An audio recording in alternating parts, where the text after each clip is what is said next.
Hello everyone, welcome to this video. First of all sorry because काफ़ी late हो गया इस वीडियो को आने में, बट जितना भी हमारे पास टाइम है उसमें मैं कोशिश कर रहा हूँ कि इस वीडियो में जो इंपॉर्टेंट चीज़ें हैं जो डायरेक्टली एग्जाम में आते हैं उन्हीं चीज़ों को कवर की जाए। वैसे जानने के लिए तो बहुत चीज़ें जानी जा सकती है, बट अभी हमारे पास उतना टाइम नहीं है कि हम उतना पढ़ पाएं। बट जो क्वेश्चंस बार बार रिपीट हो रहे हैं फिर जो आते हैं तो उतना बेसिक नॉलेज होना चाहिए, कॉन्सेप्ट होना चाहिए जिससे कि हम उस क्वेश्चन को कर सकें। तो वही है HTML में, तो उतना ही पोर्शन कवर करूंगा जिससे कि सारा आपका एग्जाम में काम हो जाए। तो स्टार्ट करते हैं। What is HTML? Full form होता है इसका hyper text markup language. And ये एक प्रोग्रामिंग लैंग्वेज नहीं है, ये एक मार्कअप लैंग्वेज है जो कि मार्कअप टैग से बना होता है। और इसमें बहुत सारी टैग्स होती हैं डिफरेंट डिफरेंट टाइप की, और उसी टैग से मिलकर के हम इसको डिज़ाइन करते हैं। एंड किसी वेबसाइट का जो स्ट्रक्चर होता है वो HTML से डिज़ाइन की जाती है। उसके बाद CSS से उसका स्टाइलिंग किया जाता है। जावा स्क्रिप्ट और PHP से उसमें लॉजिक दी जाती है। ठीक है, तो इतना बेसिक्स आपको पता हो गया। अब टैग्स क्या होती हैं तो उसमें हम लोग देखेंगे। टैग्स देखिए, HTML में जो टैग्स होती हैं उसको जस्ट HTML टैग्स बोलो या फिर टैग्स बोलो, बात बराबर है। उसमें क्या होता है, एंगुलर ब्रैकेट से वो सराउंडेड होता है। जैसे कि आप देख सकते हो यहाँ पे, ये जो है इसको टैग बोलेंगे, HTML टैग। और यहाँ पे क्या होता है, हर एक टैग का ओपनिंग और क्लोजिंग होता है। ठीक है, ओपनिंग एंड क्लोजिंग भी होता है। जैसे कि यहाँ पे आप देख सकते हो पेयर में होता है। जैसे कि ये बी जो है बोल्ड के लिए यूज किया जाता है, बोल्ड करने के लिए इस टैग का इस्तेमाल होता है, बी टैग का। तो यहाँ पे इसका ओपनिंग हो गया ये, और यहाँ पे क्लोजिंग हो गया ये। क्लोजिंग यहाँ पे स्लैश से होता है, ऐसे देख सकते हो जैसे कि फिगर में आप देख रहे हो। तो HTML में जितने भी कोड्स होते हैं उनका ओपनिंग और क्लोजिंग दोनों ही होता है। हालांकि कुछ ऐसे भी कोड्स होते हैं जिनका क्लोजिंग नहीं होता है, तो उसको भी हम लोग देखेंगे। ठीक है, तो चलिए अब हम आगे बढ़ते हैं। यहाँ पे आप बेसिक से स्ट्रक्चर देख सकते हो HTML का जो होता है। HTML सबसे पहले HTML टैग, उसके बाद हेड टैग होता है। हेड टैग के अंदर टाइटल टैग होता है। टाइटल टैग में जो भी टाइटल पेज का होता है आप वो डाल सकते हैं। ये विजिबल होगा आपके ब्राउजर के एड्रेस बार पे, ये विजिबल होता है जो भी यहाँ पे चीज़ें आप डालेंगे। और हेड टैग के अंदर जो भी है मेटा इन्फॉर्मेशन होता है वो विजिबल नहीं होता है। ठीक है, तो HTML के बाद हेड टैग के बाद हेड टैग के अंदर ही टाइटल टैग होता है। फिर टाइटल टैग क्लोज होने के बाद यहाँ पे हेड टैग क्लोज कर दिया हमने। फिर उसके बाद आता है बॉडी टैग, जिसमें जो भी चीज़ हम बॉडी टैग के अंदर डालते हैं वो हमारा पूरा डिस्प्ले होता है ब्राउजर, हम वेबसाइट पे उस चीज़ को देख पाते हैं वेब पेजेस पे। ठीक है, तो बॉडी टैग के अंदर हम हेडिंग्स, पैराग्राफ, जो भी चीज़ें, इमेज, ऑडियो, वीडियो जो डालना है वो डालेंगे। फिर बॉडी टैग को क्लोज करेंगे, फिर HTML को क्लोज करेंगे फाइनली। तो ये बेसिक स्ट्रक्चर हो गया HTML का। एंड अब हम आगे बढ़ने वाले हैं इसमें। ठीक है, HTML में जो होता है डॉक टाइप जो है, HTML जो है ये HTML5 में ये न्यू चीज़ें ऐड की गई हैं। और इसका मतलब होता है ये एक डिक्लेरेशन होता है जो कि आइडेंटिफाई करवाता है कि हाँ ये जो डॉक्यूमेंट है वो HTML डॉक्यूमेंट है। ठीक है, उससे पहले वाले वर्जन्स में नहीं था। तो आप डायरेक्टली HTML से स्टार्ट करेंगे तो भी चलेगा काम, बट यहाँ पे जो न्यू HTML5 में ऐड किया गया है ये डिक्लेरेशन डॉक टाइप HTML जो इस तरह से लिखा गया है, तो ये एक डिक्लेरेशन है जो कि बताता है कि HTML5 डॉक्यूमेंट यहाँ पे है। ठीक है, अब यहाँ पे आप कुछ देख सकते हो टैग्स, बेसिक से टैग। जैसे डॉक टाइप जो हो गया डिफाइंस द डॉक्यूमेंट टाइप, मैंने बता ही दिया। उसके बाद HTML जो है HTML डॉक्यूमेंट का टैग है। हेड टैग है जो कि मेटा डेटा कंटेन करता है, जो कि कोई सेंसिटिव इन्फॉर्मेशन को कंटेन करता है, जो कि डिस्प्ले नहीं होता है। टाइटल में जो होता है ये टैग है, इससे क्या होता है किसी भी डॉक्यूमेंट जो आप बना रहे हो, जो उसका टाइटल आप दे सकते हो, ये विजिबल होगा एड्रेस बार में ब्राउजर के। बॉडी टैग के अंदर डॉक्यूमेंट्स की बॉडी होता है जिसमें हर एक चीज़ विजिबल होता है। H1 से H6 तक जो है हेडिंग्स होता है, हेडिंग्स टैग होता है। H1 सबसे बड़ा होता है और H6 जो सबसे छोटा हेडिंग होता है, जिससे कि आप हेडिंग्स दे सकते हो HTML में। P टैग होता है पैराग्राफ, जिसमें आप पैराग्राफ लिख सकते हो। BR टैग होता है जो कि एक लाइन ब्रेक इंसर्ट करता है। ठीक है, HR टैग जो होता है वो, इससे क्या होता है आप हॉरिजॉन्टल एक लाइन ड्रॉ कर पाते हैं उसमें। ठीक है, और ये जो टैग है ये कमेंट टैग है। यहाँ पे आप देख सकते हो एंग्लो ब्रैकेट के बाद एक्सक्लामेशन और 2 डैश दिया गया है, फिर यहाँ पे ऐसे, तो ये कमेंट टैग होता है। ठीक है, तो आप यहाँ पे देख सकते हो। और यहाँ पे क्या हो रहा है, हेडिंग्स की बात की जा रही है। तो आप जैसे कि HTML बॉडी, यहाँ पे हर बार हम हेड और टाइटल टैग्स जो है नहीं लिखेंगे। वो अंडरस्टूड है कि आप जब लिखोगे तो आप लिखोगे, क्योंकि यहाँ पे हमें पढ़ाना है, दिखाना है, तो हम बार बार उसको नहीं लिखेंगे, डायरेक्टली जो काम है वो लिख रहे हैं। तो यहाँ पे HTML और बॉडी के अंदर हमने H1 H2 से H6 तक हमने हेडिंग्स डाला। This is heading, this is heading, फिर उसके बाद उससे हमने क्लोज कर दिया टैग। इस तरह से इसका लिखा जाता है। फिर फाइनली हमने इसे क्लोज किया, तो आप आउटपुट देख सकते हो स्क्रीन पे। यहाँ पे हेडिंग 1 सबसे बड़ा है, फिर हेडिंग 2, फिर हेडिंग 3, और फिर हेडिंग 4, हेडिंग 5, और हेडिंग 6 जो है वो आपको शायद ना दिख रहा हो, बट बहुत छोटा है वो, जो कि अभी इस डिस्प्ले के अंदर नहीं आ पा रहा है, शायद वो कट रहा है। तो आप इस तरह से देख सकते हो। ठीक है, अब आते हैं हम लोग हॉरिजॉन्टल रूल जो हमने अभी आपको बताया, उसको आप देख सकते हो कैसे। यहाँ पे उसका कोड है।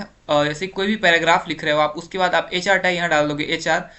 तो ये सेल्फ है, सेल्फ क्लोजिंग है, इसमें आपको कोई एंड टैग नहीं होगा, ये सिंगल टैग है, इसमें ओपनिंग और क्लोजिंग नहीं है, सिर्फ एक ही ओपनिंग वाला ही है, ठीक है। सिर्फ आप HR ऐसे टाइप कर दोगे और उसके बाद फिर कुछ दूसरा सेंटेंस टाइप करोगे तो वहां से एक लाइन जो है हॉरिजॉन्टल लाइन ड्रॉ हो जाएगा, जैसा कि आप देख सकते हो यहाँ पे, ठीक है। तो ये हो गया HR टैग का कमाल। फिर पैराग्राफ टैग जो होता है सबको पता है, पैराग्राफ के लिए होता है, आप बॉडी के अंदर P टैग इस्तेमाल करके कुछ भी पैराग्राफ लिख सकते हो और फिर यहाँ पे आप क्लोज कर सकते हो, ठीक है। तो ये आपका आउटपुट हो गया, this is paragraph, this is paragraph, this is paragraph, ठीक है। अब आ गया इमेज टैग। इमेज टैग जो है आप देख सकते हो, इमेज ऐड करना है आपको तो आप इमेज टैग डाल सकते हो, IMG इमेज टैग है। और इसके बाद हम SRC टैग, SRC जो है एट्रीब्यूट इस्तेमाल करेंगे यहाँ पे। SRC का मतलब सोर्स होता है, क्योंकि इमेज आप कहाँ से डाल रहे हो उसका बताना पड़ेगा सोर्स। तो SRC इज इक्वल टू जिस भी फाइल आप डाल रहे हो उस फाइल का नेम आप डाल दो, और फाइल जो आपके उस सेमी फोल्डर में होना चाहिए जिसमें आप कर रहे हो कोड, ठीक है। फिर वहाँ पे आप डाल करके फिर alt is equal to bird, and उसका जो भी विड्थ और हाइट था वो भी डाल सकते हो, या फिर अगर नहीं भी डालोगे तो एज इट इज साइज का है वो आ जाएगा, और अगर डालोगे तो इस तरह सिस्टमेटिक साइज में आएगा जिस साइज का डाल रहे हो, ठीक है। तो ये इमेज टैग हो गया। अब है मार्क्यू टेक्स्ट, ठीक है। तो ये जो होता है क्या होता है, ये स्क्रॉलिंग होता है, ये आप जैसे टेक्स्ट आप वीडियो में देख सकते हो यहाँ पे आउटपुट में कैसे ये जो है स्क्रॉल होते हुए ऊपर नीचे जा रहा है फिर इस तरह जा रहा है, तो इसी को हम लोग मार्क्यू टेक्स्ट बोलते हैं। इसका सिंपल सा ये टैग है, यहाँ पे आप डाल सकते हो, यहाँ पे मार्क्यू, और जो भी बिजी कलर है आप बैकग्राउंड में ऐड करना चाहो कलर तो दो कलर, अदरवाइज नहीं करना चाहो तो सिर्फ मार्क्यू लिख करके और आगे जो भी आपको लिखना है वो लिख सकते हो यहाँ पे। फिर एंड में आपको ऐसे उसको क्लोज भी करना पड़ेगा, तो इस तरह से आप उसको कोड कर सकते हो, ठीक है। हालांकि ये कोड करने के लिए आएगा नहीं आपको, बस ये आप प्रैक्टिकल्स के लिए याद रख लो कि पूछा सकता है, हालांकि आ भी जाए तो कोई दिक्कत नहीं है, आपको ये सिंटैक्स पता ही है कि मार्क्यू टैग इस्तेमाल करके और जो भी डालना है हम डाल लेंगे। और यहाँ पे जो है इसमें बिजी कलर वगैरह लिखा हुआ है बिकॉज इसको और अट्रैक्टिव और सही ढंग से बनाया गया है, आपको उतना करने की जरूरत नहीं है, प्रैक्टिस सिंपली इस टैग का इस्तेमाल करके कुछ भी डाल सकते हो उसके अंदर। सेट बैकग्राउंड इमेज, आप इससे क्या कर सकते हो, बैकग्राउंड की इमेज सेट कर सकते हो, जैसे कि यहाँ पे आप देख सकते हो कार की इमेज है। ओ आपको यहाँ पे क्या करना है, बॉडी के अंदर बैकग्राउंड वर्ड इस्तेमाल करना है और इज इक्वल टू जिस भी फोटो का डालना है इमेज उसका आप नेम फाइल डाल दो, फाइल होना चाहिए आपके वो फोल्डर में, एंड उसकी फाइल नेम डाल करके डबल कोट्स में और फिर ब्रैकेट को क्लोज करो, फिर वो आपका इस तरह सेट हो जाएगा बैकग्राउंड, ठीक है। अब हम लोग बात करते हैं टेबल। टेबल बहुत इंपॉर्टेंट है। टेबल में क्या होता है कि क्वेश्चंस टेबल के फॉर्म के और फ्रेम्स के इन्हीं से क्वेश्चंस बनते हैं। तो टेबल सबसे पहले हम देखने वाले हैं इसको अच्छी तरीके से, तो हम थोड़ा और डिटेल में जाते हैं टेबल को देखने। तो यहाँ पे आप देख सकते हो HTML टेबल्स को हमें पढ़ना है बहुत डिटेल में, क्योंकि ये आता है बनाने के लिए और काफ़ी सिंपल होता है, तो आपको मैं जल्दी से बताता हूँ कि कैसे क्या करना है। टेबल के लिए सिंपल आपको टेबल टैग का इस्तेमाल करना है, आप देख सकते हो ऐसे, ठीक है। और उसके बाद TR टैग होता है जो कि टेबल के रो के लिए होता है, TD टैग होता है जो टेबल के सेल के लिए होता है, एंड TH टैग होता है जो टेबल के हेडिंग के लिए होता है। तो यहाँ पे जिस तरह का आप टेबल देख रहे हो ऐसे है, ठीक है। तो बेसिकली जो मैंने बोला आपको वही यहाँ पे लिखा हुआ है कि table start with table tag, फिर रो स्टार्ट करने के लिए TR टैग, और टेबल का डेटा सेल जो होता है उसके लिए TD टैग होता है। आपको सिंपली मैं यहाँ पे दिखाता हूँ कैसे टेबल बनाया जा रहा है, और उसके बाद आप देख सकते हो, ठीक है। जैसे कि ये वाला टेबल है, ठीक है, जो आप देख सकते हो लास्ट वाला ये है जो 1 2 3 4 5 6, यहाँ पे 3 रोज है, यहाँ पे 3 कॉलम्स है, ठीक है। तो उसके लिए कैसे कोड करेंगे हम डायरेक्टली आपको वहीं से समझ में आएगा। तो सबसे पहले आप लिखोगे HTML, उसके बाद हेड टाइटल जो है वो अंडरस्टूड है इसलिए यहाँ पे नहीं लिखा गया है, सीधा बॉडी लिख दिया गया है। बॉडी लिखोगे, उसके बाद क्योंकि हमें टेबल बनाना है तो टेबल टैग इस्तेमाल करना होगा, हम लिखेंगे टेबल, ठीक है। हम लिखेंगे टेबल यहाँ पे, और उसके बाद हमें टेबल के लिए बॉर्डर भी देना होता है, अदरवाइज वो बॉर्डरलेस टेबल हो जाएगा तो फिर वो सही नहीं लगेगा, तो इसलिए हमें आपको लिखना होगा बॉर्डर, आप इज इक्वल टू लिखोगे और डॉटेड जो है डबल कोट्स में आप 1 लिखो या फिर 2 लिखो, 2 से ज़्यादा मत करना नहीं तो बहुत ज़्यादा बॉर्डर बड़ा हो जाएगा, 1 या फिर 2 बॉर्डर ऐसे रहने दो। उसके बाद यहाँ पे TR टैग लगाना है आपको, ठीक है, TR टैग लगाना है। और उसके बाद आपको फिर TD टैग लगाना है। TR जो है टेबल के रो के लिए डिफाइन होता है, तो हमें पहला रो डिफाइन करना है तो हम TR टैग लिखेंगे, उसके बाद उसके नीचे TD लिखेंगे, मतलब उस रो में क्या क्या हमें ऐड करना है इन्फॉर्मेशन, तो TD लिख करके 100 फिर TD को क्लोज कर दिया, फिर नीचे TD लिखा 200 फिर क्लोज किया, फिर TD लिखा फिर 300 फिर क्लोज किया। तो ऐसे है, हमने जो है पहले रो के 3 जो कॉलम्स हैं उनको फिल कर दिया, अब हमने TR टैग को क्लोज कर दिया। अब फिर दोबारा TR लिखेंगे और फिर इसी तरह TD के जितने भी हैं 3 वो लिखेंगे, तो ये दूसरे रो का हो गया, ठीक है। और तो हमारा 2 रो का ये हो गया, तो ये हमारा यहाँ था, ठीक है। 2 रोज थी हमारी, ये जो है वर्टिकल हॉरिजॉन्टल लाइन जो है वो रोज होती है और वर्टिकल लाइन कॉलम होती है। तो 2 रो और 3 कॉलम का ये टेबल है। तो आप देख सकते हो टी आर जो होता है वो रो के लिए होता है, तो पहले टी आर वाले में हमने 3 बारी भरा था टी डी, क्योंकि टी डी जो होता है वो सेल के लिए होता है, कॉलम के लिए होता है, और टी आर जो होता है वो रो के लिए होता है। तो आप देखो ध्यान से समझोगे, आप एक ही एग्जांपल में समझ जाओगे पूरा अच्छे से। तो यहाँ पे हमने पहले, क्योंकि हमें 2 रो चाहिए था, तो हमने 2 बार टी आर लगाया, ठीक है। एक तो यहाँ पे और एक यहाँ पे, ठीक है। और 3 रोज हैं, 3 कॉलम्स हैं इसके लिए, तो हमें पहले वाले रो के अंदर हमने टीडी लगा करके 3 कॉलम्स के लिए डाटा फिल कर दिया, फिर क्लोज किया यहाँ। फिर दूसरे रो के लिए टीआर लगाया और टीडी लगा करके इसके कॉलम्स का डाटा फिल कर दिया, और फिर यहाँ पे क्लोज कर दिया, और फिर टेबल वाले टैग को क्लोज कर दिया, फिर बॉडी और एचटीएमएल को क्लोज किया, तो हमारा ये टेबल बन के तैयार है, ठीक है। तो इसी तरह से होता है, आप एक बार इसको प्रैक्टिस जरूर करना, बहुत आसान है, ठीक है। अब हमें क्या करना है, जैसे कि टेबल में बॉर्डर देख रहे हो आप कैसे, यहाँ पे नॉर्मल बॉर्डर रहेगा तो ऐसा होगा, थिक बॉर्डर करने पे इस टाइप से शो करेगा, और बहुत ज़्यादा थिक करने पे इस टाइप से शो होगा। तो इसका कोड आप देख सकते हो यहाँ पे। नॉर्मल बॉर्डर के लिए यहाँ पे 1 यूज किया गया है, table border is equal to 1, और थोड़ा थिक किया गया है तो 8 कर दिया गया है बॉर्डर को, और बहुत ज़्यादा थिक करना है तो 15 कर दिया गया है। तो इस तरह से बॉर्डर के लेंथ को आप बढ़ा सकते हो अपने अकॉर्डिंगली, ठीक है। बाकी फिर हम आगे बढ़ते हैं, टेबल विथ नो बॉर्डर। कोई बॉर्डर नहीं डालना, तो सिर्फ आप टेबल टैग का इस्तेमाल करो। यहाँ पे बॉर्डर इज इक्वल टू 1 2 लिखने की जरूरत नहीं, सिर्फ आप टेबल टैग का इस्तेमाल होगा, ठीक है। सिर्फ टेबल, ऐसे जैसे कि आप देख सकते हो यहाँ पे। और इस तरह लिखने के बाद जो आ गया आपका सामने, ये है टेबल, तो ये बिना बॉर्डर के टेबल दिख रहा है आपको, तो एज इट इज ये हो गया। हालांकि ये बिना बॉर्डर वाला टेबल आएगा नहीं कभी। अब हमें टेबल के अंदर हेडिंग्स देनी है, ठीक है। जैसे कि यहाँ पे आप देख सकते हो हेडिंग बोल्ड में लिखा हुआ है, फिर अनदर हेडिंग ये भी बोल्ड में लिखा हुआ है। तो इस टाइप से आपको हेडिंग्स वगैरह देनी होगी टेबल में, तो आप टी एच टैग का इस्तेमाल करोगे, जो कि यहाँ पे बताया गया है। तो सबसे पहले लिखेंगे table border is equal to 1, उसके बाद हमने टी आर टैग डाल दिया। पहला रो तो वही है ना, हेडिंग वाला तो रो ही है ना वो, तो उसमें हमने टी आर टैग डाला। फिर उसके अंदर हेडिंग देना है हमें, तो हमने टी एच टैग डाला, उसके बाद हेडिंग लिख दिया, फिर टी एच को बंद कर दिया। फिर टी एच डाला हमने, क्योंकि दूसरे कॉलम में भी अनदर हेडिंग लिखा हुआ था, तो यहाँ पे हमने टी एच अनदर हेडिंग लिखा, फिर इसको क्लोज किया, फिर टी आर को क्लोज किया। मतलब पहले रो में हमने 2 हेडिंग्स यहाँ पे डाल दी। फिर दूसरे रो में जो हमें डेटा डालना था वो हमने डाल दिया टी डी करके। फिर तीसरे रो में जो हमें डाटा डालना था वो टी डी करके हमने जो भी डाल दिया, ठीक है। तो इस तरह से हमारा यहाँ पे देख सकते हो, पहला रो था इसमें हेडिंग और अनदर हेडिंग, दूसरे रो में जो डाटाज हैं ये, और तीसरे रो में जो डाटा है ये, इस टाइप से हो गया। तो बिल्कुल आसान है। टी एच टैग डाल के हेडिंग्स डालेंगे, उससे बोल्ड एपियर हो जाता है, और बाकी टी डी टैग्स जो भी अदर चीज़ें हम यहाँ पे लिखते हैं डेटा, वो इस तरह से फिल करते हैं, ठीक है। तो यहाँ पे हो गया, क्लियर है। एम्प्टी सेल्स है, तो एम्प्टी सेल में कुछ नहीं होता है। आप टीडी और टीआर के बीच में क्या डालोगे, कुछ नहीं डालोगे। टीडी और देख सकते हो यहाँ पे टीडी, और यहाँ पे फिर टीडी का क्लोजिंग टैग है, इस दोनों के बीच में कुछ है ही नहीं, तो वो एम्प्टी हो जाएगा, ठीक है। तो एम्प्टी टैग से हो जाएगा empty table, empty row. Table with a caption, अगर टेबल में आपको कैप्शन डालना है तो कैप्शन जो टैग है उसका इस्तेमाल करेंगे यहाँ पे।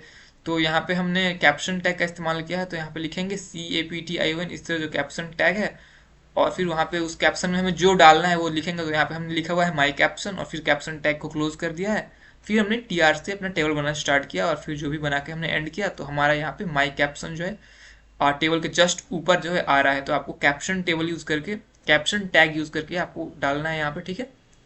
ये सब इंपॉर्टेंट है इसलिए बता रहा हूँ यहाँ पे, ठीक है। कैप्शन टैग डाल के फिर उसके अंदर जो भी टेक्स्ट डालना है वो डालो, फिर कैप्शन टैग को क्लोज करो, फिर उसके बाद टेबल बनाओ, तो यहाँ पे ये आपका कैप्शन आ जाएगा, ठीक है। अब आता है cell spanning and multiple column. Spanning मतलब क्या होता है, स्पेस वैकेंट करना। तो यहाँ पे आपको फिगर से समझाता हूँ। जैसे कि आप देख सकते हो यहाँ पे नेम है, और यहाँ पे टेलीफोन जो है, ये 2 रोज यहाँ पे थी, 2 कॉलम्स यहाँ पे हैं, ठीक है। 2 कॉलम्स हैं, लेकिन ये जो टेलीफोन लिखा हुआ है इसके बीच में ये एक सिंगल कॉलम है। तो ये कैसे डिवाइड हो गया, कैसे डिवाइड हो गया, भले यहाँ तो हमने 2 रोज की है, ऊपर वाला रो सिंगल में कैसे टेलीफोन लिख लिए हमने। तो उसके लिए वो टैग होता है, स्पैनिंग बोलते हैं उसको हम लोग। तो अगर आपको कॉलम को स्पैन करना है, जैसे कि हमने अभी देखा कि हमें इस कॉलम को स्पैन करना है, टेलीफोन वाले कॉलम को स्पैन मतलब इस दो कॉलम की जगह पे हमें इसको एक ही बनाना है, और यहाँ पे बड़ा वर्ड लिखा हुआ है टेलीफोन। तो हम कैसे करेंगे उसको, तो हम यहाँ पे जो है टी आर के अंदर टी एच डाल करके हेडिंग देंगे नेम, फिर टी एच क्लोज करेंगे, फिर टी एच डालेंगे, और दूसरे जो हेडिंग है उसके लिए यहाँ पे कॉल स्पैन वर्ड का इस्तेमाल करेंगे, कॉल स्पैन। ठीक है, ध्यान से देखिएगा, कॉल स्पैन, और इज इक्वल टू 2 लिखे हैं कि हमें दो कॉलम्स का स्पेस चाहिए था, इसलिए हमने col span is equal to 2 डाला यहाँ पे, फिर इसको यहाँ पे एंगुलर ब्रैकेट को यहाँ बंद किया, और यहाँ पे फिर टेलीफोन वर्ड डाला जो इसके अंदर आएगा, और फिर हमने इस टी एच टैग को क्लोज किया, फिर यहाँ पे टी आर टैग को क्लोज किया। तो इससे क्या हुआ, हमारा जो नेम है वो आ गया, और उसके बाद यहाँ पे जो दो कॉलम्स की स्पेस थी वो एक ही कॉलम में बन गई, और टेलीफोन हमारा एज इट इज यहाँ प्रिंट हो गया। ठीक है, तो इसको हम लोग बोलते हैं कॉल स्पैन, क्योंकि हमने दोनों कॉलम्स के स्पेस को एक कॉलम में कर दिया। ठीक है, अब अगर रो की बात करें, जैसे कि ये रो है, यहाँ पे दो रो होती तो यहाँ पे एक ही रो आ गया है और टेलीफोन बड़ा सा लिख के आ गया है। तो इसके लिए क्या करेंगे, इसके लिए आप देख सकते हो यहाँ पे टी एच रो स्पैन का हमने इस्तेमाल किया है। यहाँ पे T H is equal to हमने रो स्पैन डाला और इज इक्वल टू 2 डाल दिया, बिकॉज दो रो का स्पेस चाहिए था हमें, और फिर हमने इस एंगुलर ब्रैकेट को क्लोज करके टेलीफोन वर्ड जो टाइप किया हमने, जो उसमें चाहिए था हमें, फिर उसके बाद हमने इस टी एच टैग को क्लोज किया, और फिर अपना जो आगे टी डी वगैरह जो है फिर वो डाल रहे हैं हम लोग।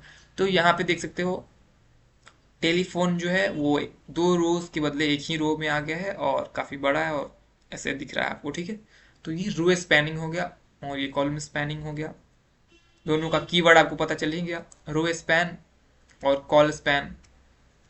कॉल स्पैन यहाँ पे है। ठीक है, तो इसको आप नोट करते जाओ, नोट करते जाओ जो भी मैं वर्ड बता रहा हूँ, और फिर उसको आप एक बार एग्जीक्यूट करके भी देख लेना, जिससे कि आपको प्रैक्टिस हो जाएगा, तो काफ़ी अच्छा रहेगा, अदरवाइज भूल जाओगे आप। टैग्स इन साइड टेबल, तो टेबल के अंदर के टैग्स वगैरह हैं, तो ये ज़्यादा लेंदी है, इसको पढ़ना नहीं है ज़्यादा।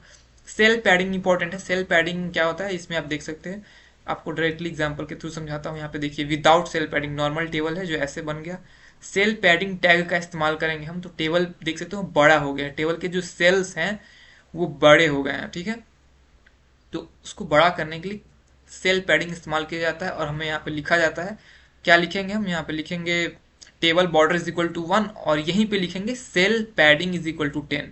जब हम टेबल का टैग स्टार्ट करेंगे टेबल, और वहाँ पे बॉर्डर इज इक्वल टू 1 लिखेंगे, तो वहीं पे ब्रैकेट बंद किए बिना यहाँ पे हम पहले सेल पैडिंग लिखेंगे, इज इक्वल टू 10 लिखेंगे, फिर ब्रैकेट क्लोज करेंगे, उसके बाद हमें जो टेबल का कंटेंट डालना है वो डालेंगे, तो यहाँ पे जो हमारा सेल है वो बड़ा हो जाएगा, उसको सेल पैडिंग बोलेंगे। ठीक है, अब आता है सेल स्पेसिंग, इससे सेल का स्पेस बढ़ जाता है। और ये कैसा दिखता है ये आप पहले देख लो, यहाँ पे देखो नॉर्मल टेबल ऐसे दिखता है।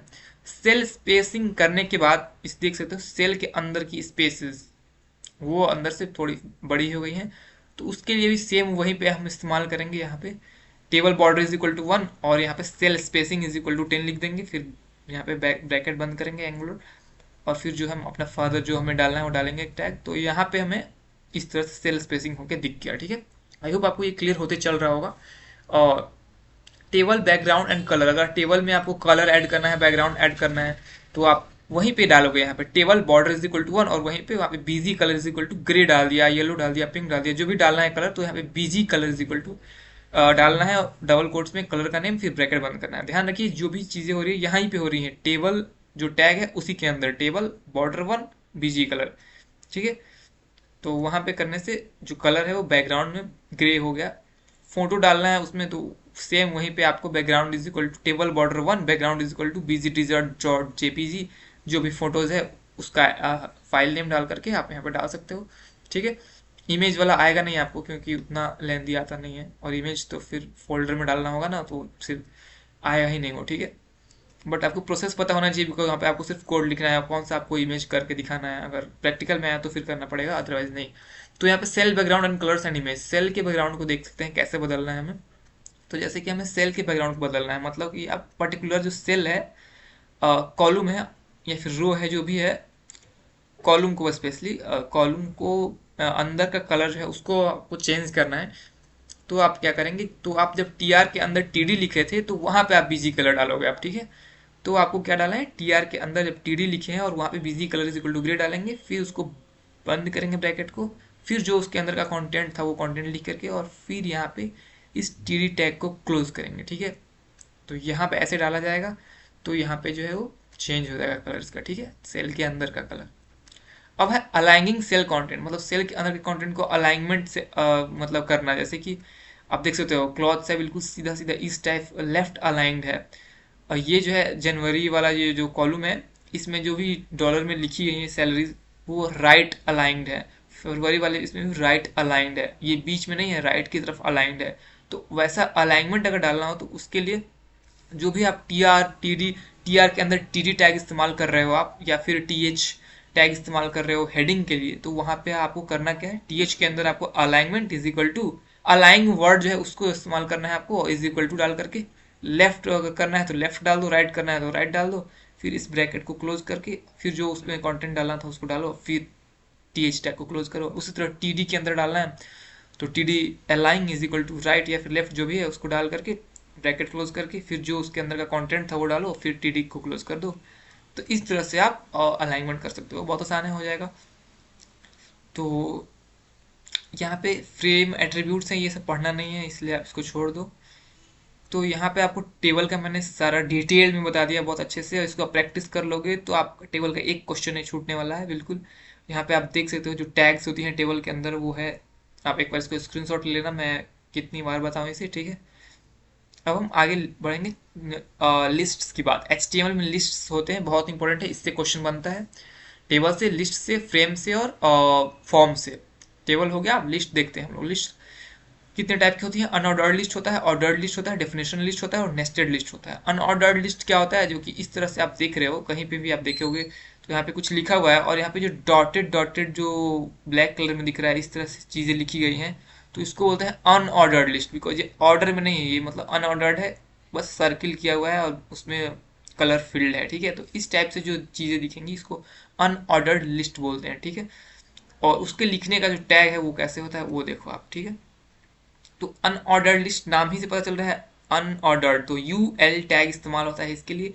तो आप जो बॉडी के अंदर यहाँ पे आप देख सकते हो लिखोगे U L tag, unordered list होता है, याद रखना U L tags, U L लिखोगे, उसके बाद उसके अंदर जो भी आपको कंटेंट देना है, जैसे कि ये सब चीजें जो दिख रही हैं, तो इस कंटेंट के लिए एल आई टैग इस्तेमाल होता है, लिस्ट आइटम्स जिसको बोलते हैं, एल आई लिस्ट आइटम्स, ठीक है। तो पहले तो हमें डिसाइड करना है, जैसे कि अगर क्वेश्चन दे दिया जाएगा ऐसे कि an unordered list coffee tea milk, इस टाइप से, ठीक है।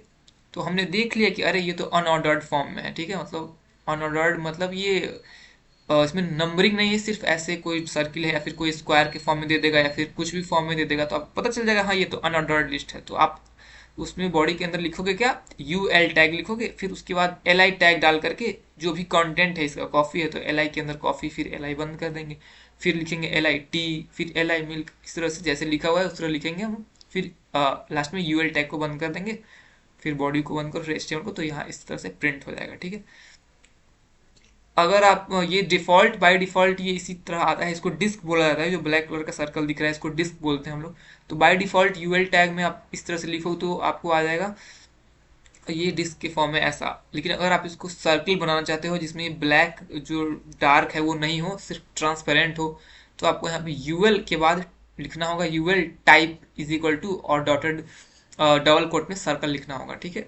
तो उसके भी एग्जांपल्स आगे हैं, बता दे रहा हूँ आपको, जैसे कि UL type is equal to disc है तो एप्पल बनाना लेमन्स है, तो यहाँ पे और फिर UL type is equal to circle, देख सकते हो यहाँ पे UL type is equal to circle लिख दोगे ऐसे डॉटेड में, फिर इसको बंद करो, फिर एल आई में आप जो भी एप्पल बनाना लेमन है जो भी डाल दो कंटेंट, फिर यहाँ पे अ, आप यूएल टाइप में स्क्वायर भी डाल सकते हो ऐसे स्क्वायर, फिर उसके बाद जो भी लिस्ट आइटम्स डालने डाल दो।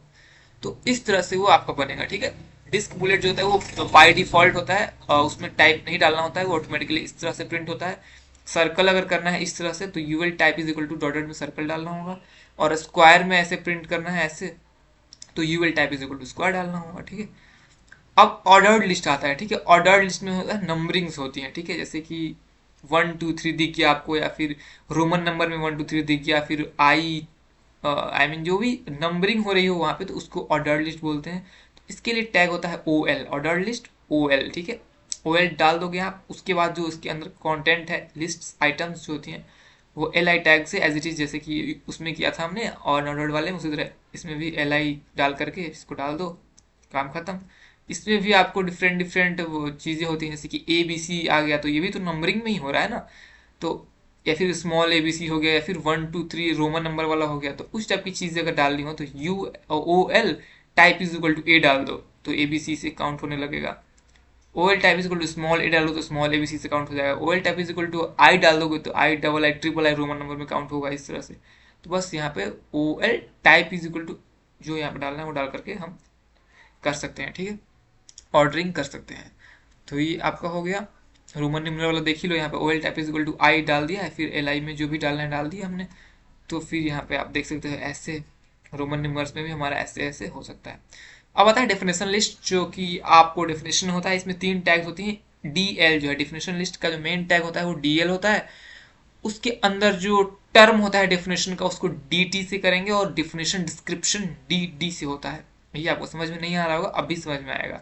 जैसे कि यहाँ पे लिखा हुआ है कॉफ़ी, और कॉफ़ी के डिस्क्रिप्शन में हमें चाहिए ब्लैक हॉट ड्रिंक, मिल्क के डिफिनेशन में चाहिए वाइट कोल्ड ड्रिंक। तो इस टाइप से अगर, या फिर समझ लीजिए आप, ये एग्जांपल थोड़ा सूटेबल नहीं दिया है। अगर यहाँ पे HTML लिखा होता, कॉफ़ी की जगह पे यहाँ पे HTML लिखा होता, और इस ब्लैक हॉट ड्रिंक की जगह पे हम लिखना होता हाइपरटेक्स्ट मार्कअप लैंग्वेज, तो उस हिसाब से आप समझिए कि जो भी है डेफिनेशन लिस्ट, तो उसको कैसे क्रिएट करेंगे। तो DL टैग लिखेंगे सबसे पहले DL, उसके बाद DT जिस टर्म का डिफिनेशन हमें डिफाइन करना है वो लिखेंगे कॉफ़ी, तो यहाँ पे हम लिख सकते हैं HTML, ठीक है, फिर क्लोज कर देंगे। फिर DD मतलब उसका डिस्क्रिप्शन क्या होगा, तो HTML का फुल फॉर्म यहाँ पे लिख देंगे हम, ठीक है, और इसको बंद कर देंगे।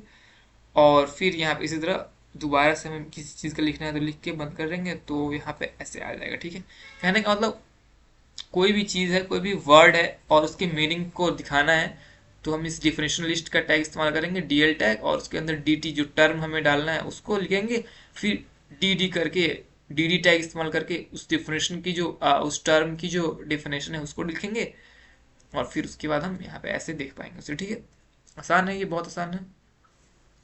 अब आता है नेस्टेड लिस्ट, मतलब अब तीनों लिस्ट को मिला करके अगर कोई प्रॉब्लम आता है, कोई मतलब क्वेश्चन आ जा रहा है, तो उसको नेस्टेड लिस्ट बोलेंगे, ठीक है। जैसे कि यहाँ पे आप देख सकते हो, ये डिस्क के फॉर्म में है, ये सर्किल है, फिर यहाँ पे ये ऐसे है, तो ये नेस्टेड लिस्ट हो गया। ये तो बहुत सिंपल था। ये देखो यहाँ पे सर्कुलर वाला भी है, सॉरी डिस्क वाला है, सर्कुलर वाला है, स्क्वायर वाला, तो तीनों कलेक्शन है, तो ये नेस्टेड लिस्ट हो गया। कुछ नहीं करना है, बिल्कुल स्टार्टिंग से फिगर को देखिए जो है, तो पहले आप unordered list without any type की आप डायरेक्टली डालिएगा, फिर उसके बाद डालिएगा यूएल टाइप सर्कल, उसमें दोनों डाल दीजिएगा लिस्ट आइटम्स, फिर उसके बाद डालिएगा आप यूएल टाइप स्क्वायर, फिर आप डाल दीजिएगा ये चाइना अमेरिका, और फिर लास्ट में डालिएगा जो आपका लास्ट में था वो स्टार्टिंग वाला ही रह जाएगा। आप देख सकते हो, इस कोड को देख सकते हो आप, nested list UL LI coffee LI tea, फिर यूएल डालोगे यहाँ पे LI black tea, LI green tea, फिर यूएल डालोगे यहाँ पे LI चाइना अफ्रीका, तो इस टाइप से हो रहा है। वहाँ पे शायद वो गलत है, वहाँ पे टाइप यहाँ पे लिखना भूल गया है, तो ये थोड़ा गड़बड़ है। यहाँ पे यूएल टाइप सर्कल होगा, यहाँ पे यूएल टाइप स्क्वायर होगा, ठीक है। तो ये एक बार फिर से आप स्क्रीनशॉट ले सकते हो इसको, जो टैग्स हैं, ठीक है। आगे बढ़ते हैं। HTML फॉर्म्स इन इनपुट बहुत इंपॉर्टेंट है, फॉर्म्स। तो फॉर्म्स जो है आपका ऐसे दिखता है, ठीक है, नेम मेल जो भी चीज़ें हैं, फिर सेंड बटन होता है ये इस टाइप से, और सेंड रिसेट सबमिट या फिर रिसेट जो भी होता है। तो ये एक फॉर्म है। इस फॉर्म को कैसे तैयार करना है, इस फॉर्म को तैयार करने के लिए फॉर्म टैग का इस्तेमाल किया जाता है, और इसके बीच में जो भी इनपुट एलिमेंट्स डालने होंगे हमें डालेंगे, और फिर फॉर्म टैग क्लोज कर देंगे। इनपुट में हम टेक्स्ट अगर डालना है तो टेक्स्ट फील्ड्स होती हैं, जैसे कि यहाँ पे इनपुट फॉर्म, जैसे कि फॉर्म एक्शन डाल दिया हमने, इससे कि हमें एक्शन करना है, तो फॉर्म एक्शन, और यहाँ पे कुछ नहीं डाला हमने, यहाँ पे कुछ भी डाल सकते हैं अपने अकॉर्डिंग, क्वेश्चन के अकॉर्डिंग क्या है कह रहा, तो हम कुछ भी यहाँ पे अपने मन से डाल सकते हैं, ठीक है, इससे कोई इशू नहीं होता है। फिर यहाँ पे हमें फर्स्ट नेम, इसे इसको तैयार करना है, छोटा सा फॉर्म है तैयार करना है, तो इसके लिए टैग यहाँ पे है फर्स्ट नेम फॉर्म एक्शन, उसके बाद हमने फर्स्ट नेम डाला, फर्स्ट नेम के बाद यहाँ पे हमने टैग लगाया इनपुट टाइप, तो नेम क्या होता है, टेक्स्ट के फॉर्म में होता है, input type is equal to text डाल दिया, फिर यहाँ पे name is equal to first name, ठीक है, फिर हमने ऐसे क्लोज कर दिया, फिर BR लगा के ब्रेक कर दिया लाइन, फिर लास्ट नेम डाला, फिर input type is equal to text, फिर नेम लास्ट नेम, फिर ऐसे, तो ये हमारा इस तरह से प्रिंट हो जाएगा, ये फॉर्म हो जाएगा, ठीक है।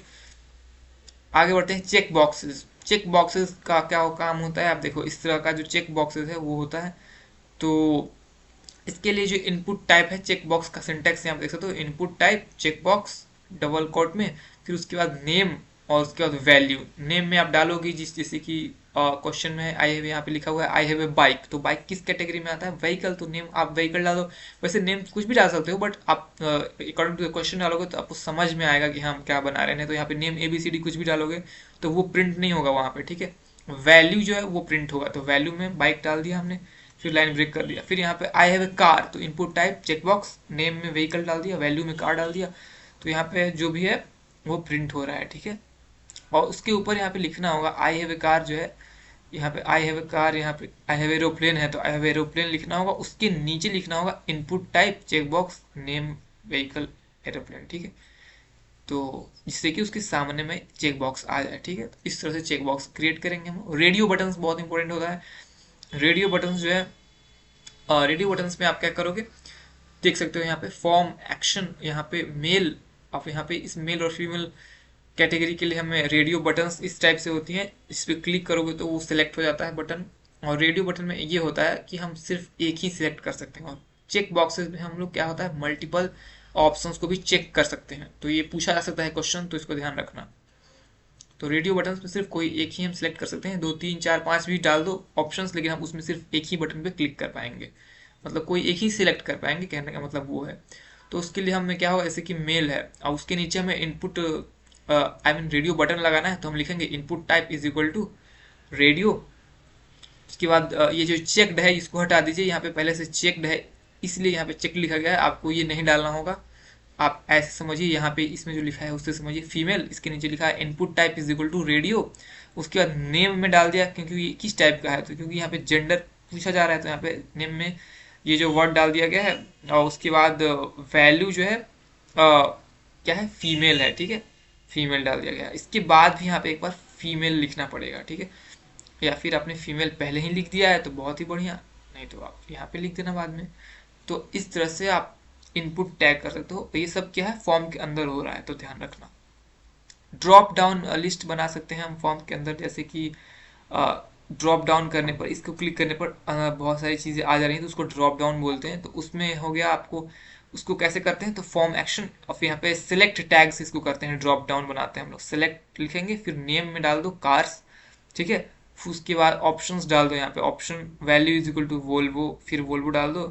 फिर जिस तरह से आप देख सकते हो किस तरह से फॉर्मेट है, यहाँ पे ऑप्शन के बाद वैल्यू डालना है, वैल्यू में वोल्वो जो भी नाम है वो, फिर को क्लोज करना है, फिर जो नाम हमने डाला है वही डाला है यहाँ पे, फिर हमने इस ऑप्शन वाले टैग को क्लोज कर दिया। सेम एज इट इज है, आप देख सकते हो, समझ सकते हो। तो उस तरह से आप चेक बॉक्स को, सॉरी इस ड्रॉप डाउन को बना सकते हो फॉर्म के अंदर। उसके बाद फॉर्म तो बन गया। अब टेक्स्ट एरिया आता है, जैसे कि बहुत बड़ा एरिया है, जैसे कि इतना बड़ा एरिया है कमेंट्स के लिए या फिर कुछ भी के लिए करना है, तो उसको हम टेक्स्ट एरिया बोलते हैं, जिसमें हम कुछ भी टेक्स्ट टाइप कर सके ज़्यादा बड़ा।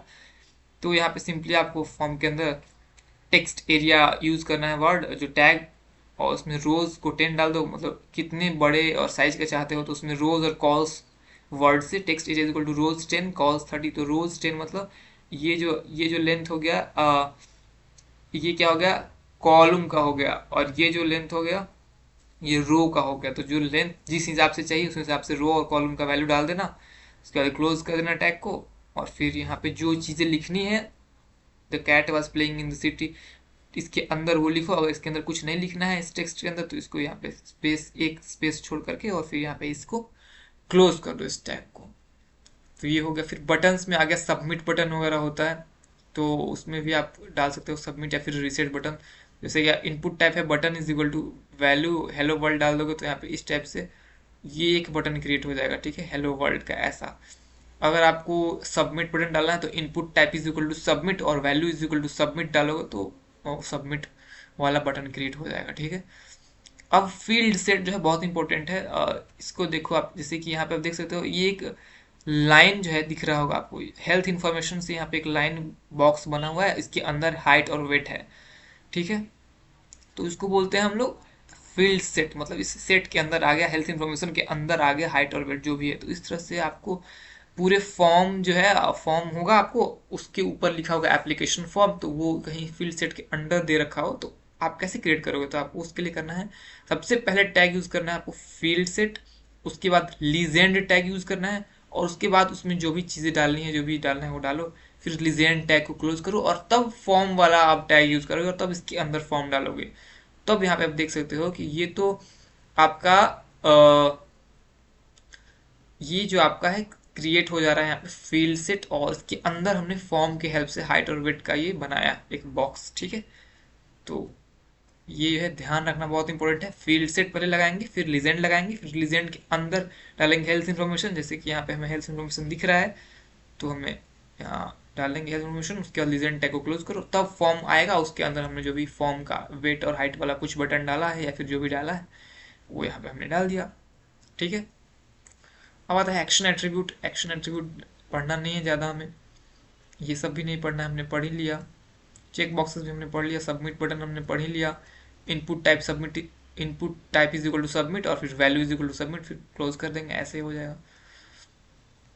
तो रेडियो बटन्स भी हमने पढ़ लिया। तो हमारा फॉर्म्स जो है वो ओवरऑल हो गया, और फॉर्म्स के जितने टैग्स है वहाँ पे आप स्क्रीनशॉट ले सकते हो। इसको समझने के लिए, समझ तो आ ही गया होगा आपको ऑलरेडी। ठीक है, तो अब बचता है हमारा फ्रेम्स। अब हम आते हैं फ्रेम्स पे। ठीक है, तो फ्रेम सेट टैग होता है, फ्रेम टैग होता है, दो टैग्स की हेल्प से हम बनाते हैं फ्रेम को। फ्रेम का मतलब क्या होता है? फ्रेम होता है एक ही पेज में मल्टीपल पेजेस को शो कर देना। ठीक है, with frames you can display more than one HTML document in the same browser window. Each HTML document is called frame. मतलब एक डिस्प्ले पे हम एक से ज्यादा HTML डॉक्यूमेंट को सेम ब्राउजर में अगर शो कर पा रहे हैं तो उसको हम लोग बोलते हैं फ्रेम्स। और यहाँ पे जो एक डॉक्यूमेंट्स जो होता है, जो HTML का एक डॉक्यूमेंट होता है उसको फ्रेम बोलते हैं। ठीक है, डिसएडवांटेजेस है HTML फ्रेम्स की, इसीलिए ये बंद हो चुका है। HTML5 में फ्रेम सपोर्ट नहीं करता है, उससे पुराने वाले वर्जन में ही फ्रेम को सपोर्ट करता है। ठीक है, तो क्योंकि इसके बहुत सारे डिसएडवांटेजेस हैं, जिसमें से एक दो डिसएडवांटेज देख लो यहाँ पे। The web developer must keep track of more HTML documents. इससे क्या होता था कि बहुत ज़्यादा डॉक्यूमेंट को ट्रैक करना पड़ता था। It is difficult to print the entire page, क्योंकि एक पेज पे 4-5 विंडो ओपन कर लो आप तो, या फिर 3 ही विंडो ओपन कर लो तो वो मुश्किल हो जाता है प्रिंट करना। यूजर्स को अच्छा नहीं लगता था वो देखने में लेआउट। उसके बाद इट्स प्रेजेंट्स लिंकिंग चैलेंजेस, में लिंक करना मुश्किल होता था। People often uses frames to wrap their own ads and branding and other people's contents. ठीक है, तो इससे कहानी था। अब हम देख लेते हैं मेन जो हमारा टैग है, फ्रेम सेट टैग। वो होता है यहाँ पे the frame set tags defines how to divide the window into frames. तो जैसे कि एक विंडो है, डिस्प्ले है, उसको हम किस पार्ट में, कितने पार्ट में डिवाइड करें जिससे कि हम उसमें फ्रेम्स ऐड कर पाएँ, उसी को हम लोग फ्रेम सेट बोलते हैं। तो ये फ्रेम सेट टैग के हेल्प से हम एक विंडो को पार्ट्स में डिवाइड कर पाते हैं। ठीक है, तो हम विंडो को वर्टिकली डिवाइड कर सकते हैं और हॉरिजॉन्टली डिवाइड कर सकते हैं। तो उसके हिसाब से वर्टिकल फ्रेम सेट होता है और हॉरिजॉन्टल फ्रेम सेट होता है। तो वर्टिकल फ्रेम सेट में क्या होता है? वर्टिकल फ्रेम सेट में आप देख सकते हो यहाँ पे इस तरह से होता है। वर्टिकली आपको 3 पार्ट में डिवाइड कर दिया गया है, और इसका टैग जो हो गया आप देख सकते हो HTML, उसके बाद फ्रेम सेट। और यहाँ पे क्योंकि ये वर्टिकली डिवाइड किया गया है, मतलब कॉलम वाइज डिवाइड किया गया है, तो इसलिए इसका नाम है कॉल्स। इसलिए हमने यहाँ पे कॉल्स लिखा है। तो फ्रेम सेट कॉल्स वर्ड इस्तेमाल करना होगा अगर आपको वर्टिकली इसको डिवाइड करना है तो फ्रेम सेट कॉल्स।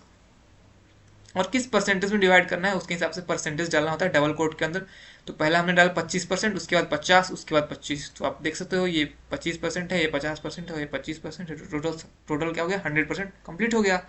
उसके बाद इस तीनों फ्रेम के अंदर अंदर हमें क्या दिखाई देगा, उसके लिए हमें यहाँ पे फ्रेम टैग इस्तेमाल करना होगा। फ्रेम और सोर्स डालना होगा, फ्रेम AHTM फ्रेम, फिर frame source is equal to frame BHTM में जो तीनों लिखा हुआ है, वो लिखा हुआ है कि इसमें क्या शो करेगा। तो इसमें क्या होगा, हमने अलग से एक फाइल बनाना होगा जिसमें हमें फ्रेम ए के बारे में जो भी इस पेज में डिस्प्ले होने वाली चीज़ें हैं उसको हम एक अलग कोड कर लेंगे, एक अलग फाइल बना लेंगे, और उस फाइल के नेम को यहाँ पे हम शो करेंगे। ठीक है, ये आपको सेम फोल्डर में बनाना होगा जिसमें आप वैम्प में चला रहे हो। तो उसी में आपको एक पहले तो एक फ्रेम ए नाम से एक फोल्डर, आई मीन एक फाइल बनानी होगी, जिसमें आपको जो भी लिखना है, जो भी टाइप करना है, जो भी उस पेज पे दिखाना है वो टाइप कर दो।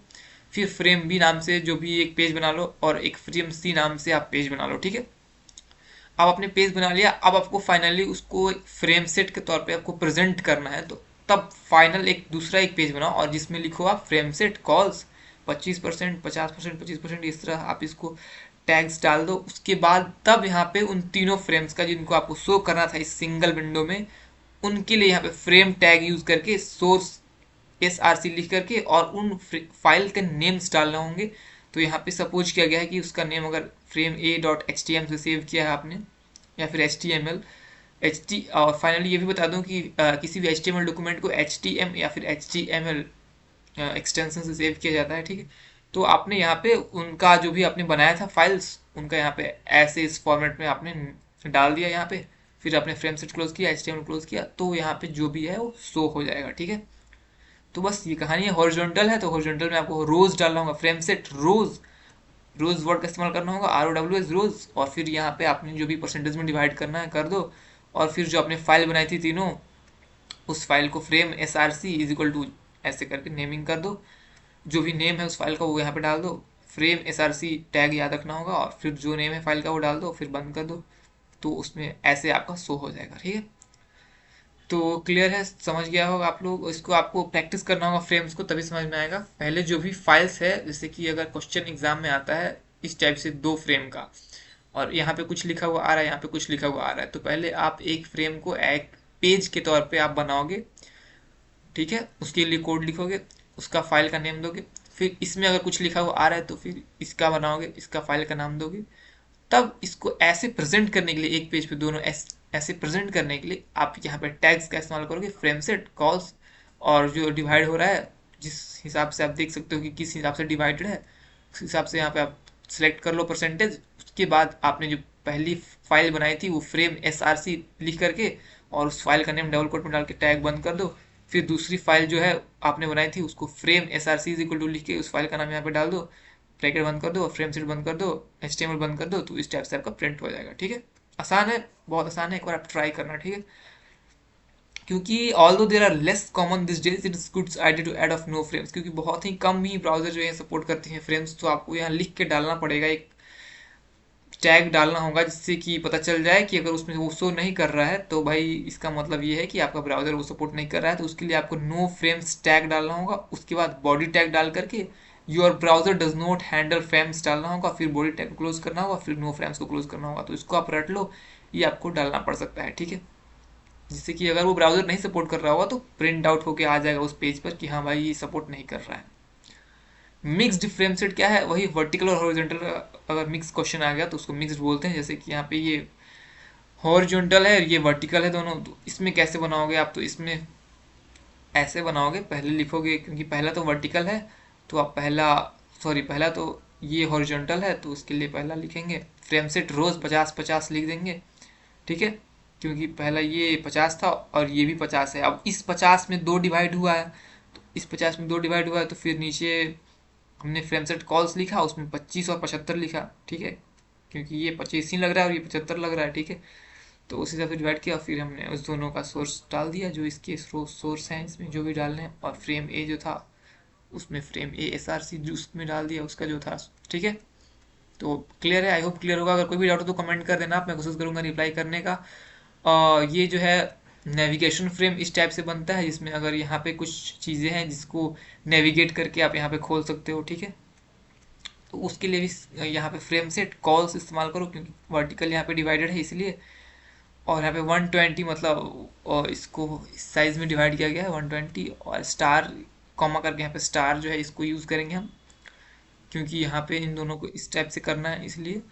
और उसके बाद फिर हमें जो सोर्स डालना है यहाँ पे उसको डालेंगे हम, और इस सोर्स को पहले हमें क्रिएट करना होगा। जैसे कि यहाँ पे आप देख सकते हो कि फ्रेम ABC है, तो पहले आपको फ्रेम A, फ्रेम C जो भी है इसमें अलग अलग फाइल बनानी पड़ेंगी, और उसमें जो कंटेंट होगा वो आप बनाओ डालो। उसके बाद तब यहाँ पे आपको आके यहाँ पे फ्रेम सेट वाला और ये कॉल्स टाइप करके लिखना है, और फ्रेम सोर्स में आपको उसका नेम देना है जो आपने क्रिएट किया था, और फिर उसके बाद यहाँ पे भी नेम देना है। तो फिर यहाँ पे आप इस टाइप से उसको पाओगे, और जब यहाँ पे क्लिक करोगे तो ये इस ब्राउजर में ये खुल जाएगा, इसी मतलब पेज पे यहाँ पे वहाँ पे शो फ्रेम करना होगा यहाँ पे, ठीक है। और यहाँ पे लिंकिंग करने के लिए आपको यहाँ पे जो दिख रहा है वो हाइपर लिंक बना हुआ है, तो उसके लिए यहाँ पे आपको href एंकर टैग और href इस्तेमाल करना होगा एट्रीब्यूट, और यहाँ पे जो आपने फाइल बनाई थी वो लिखना होगा, और वहाँ पे फिर आपको एक वर्ड यूज़ करना होगा टारगेट, और इज इक्वल टू फिर लिखना होगा शो फ्रेम, फिर फ्रेम का नेम डालना होगा, फिर टैग क्लोज करके और लाइन ब्रेक करना होगा, तब यहाँ पे इस टाइप से दिखेगा आपको, ठीक है। इन लाइन फ्रेम क्या होता है, frames can also be use with in single HTML page, एक ही सिंगल पेज पे हम लोग फ्रेम्स को यूज कर सकते हैं। तो उसको हम लोग इनलाइन फ्रेम और आई फ्रेम बोलते हैं। तो उसके लिए आई फ्रेम टैग का इस्तेमाल करेंगे और S R C is equal to जो सोर्स है उसमें हम डाल देंगे जो भी हमने बनाया है वो। तो इस तरह से ये हो गया, ठीक है। तो इस तरह से आपका फ्रेम्स भी कंप्लीट हो गया। और अगर आपको कोई भी डाउट होता है तो आप कमेंट कर देना, यहाँ पे फ्रेम्स के टैग्स के डिस्क्रिप्शंस देख लो आप। वो कोई भी डाउट होता हो तो आप कमेंट करना। मैं बहुत कम टाइम में चाहा हूँ कि ये पूरा कंप्लीट हो जाए, और बस इतना ही आपको आने वाला एग्जाम में। फ्रेम्स थोड़ा हार्ड होता है, बस यही। बाकी लिस्ट तो आसान ही है, टेबल्स आसान ही है, फॉर्म आसान ही है, थोड़ा फ्रेम है ये भी आसान है, बट थोड़ा समझने का ये है। अगर आप सही से समझ गए तो बहुत आसानी है। मैंने पूरा ट्राई किया कि सही से समझ में आ जाए आपको। तो बस इन चारों को ट्राई कर लो, प्रैक्टिस कर लो। प्रैक्टिकल भी हो जाएगा इससे, एग्जाम भी अच्छे से हो जाएगा इससे। आई मीन बढ़िया से हो जाएगा, बिकॉज HTML में और ज़्यादा कुछ अभी के टाइम पे, क्योंकि टाइम कम है ना, वो भी देखना है, नहीं तो और भी चीज़ें पढ़नी है। HTML हमारे सिलेबस में DNS वगैरह ये सब पढ़ना है, थ्योरेटिकल कुछ कुछ पार्ट है, वेब ब्राउज़र के बारे में कुछ कुछ पढ़ना है, वो सब मैंने नहीं कवर किया। और कोशिश करूँगा नेक्स्ट वीडियो में कवर कर दूँ। अदरवाइज़ ये इसलिए कवर किया बिकॉज ये बहुत ज़रूरी है। इससे आपका प्रैक्टिकल भी हो जाएगा। प्रैक्टिकल में सेम यही क्वेश्चंस आएंगे, फ्रेम्स वाले, फॉर्म्स वाले, या फिर जो भी हैं बनाए मैंने टेबल्स और लिस्ट, इन्हीं से में से क्वेश्चन आएंगे। मोस्ट प्रोबेबली प्रैक्टिकल जो सिलेबस में होता है उससे ही आता है, और अगर उससे नहीं आता है तो इसी टॉपिक पे आएगा आपका। तो प्रैक्टिकल इससे हो जाएगा। एग्जाम में भी आपको दो क्वेश्चंस आएंगे, या तो फॉर्म से, या फिर फ्रेम से, या फिर टेबल से, या फिर लिस्ट से। इनमें से ही दो क्वेश्चन जरूर आएंगे, और 10 नंबर आप वहां से उठा ले जाओगे इस वीडियो के देखने से सिर्फ, और प्रैक्टिस कर लेने से इसको, ठीक है। मिलते हैं नेक्स्ट वीडियो में, तब तक के लिए bye and have a good day.